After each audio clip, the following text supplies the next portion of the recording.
Hi Mythical Makers, I'm Will. I'm Katie. And we're from the St. Johns County Public Library System, and thanks for joining us for our summer kids crafts, which are based off of different mythologies around the world. Make sure to stop into your local library branch because we also have books that talk about the different mythologies that these creatures come from. And I hope you guys enjoy this craft. This week we're going to be doing some very sparkly and magical griffin eggs.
Thanks for joining us today, guys. Don't forget to like and share on Facebook and YouTube.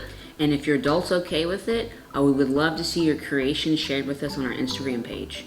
And we look forward to seeing you all next time. Have a great day. Bye.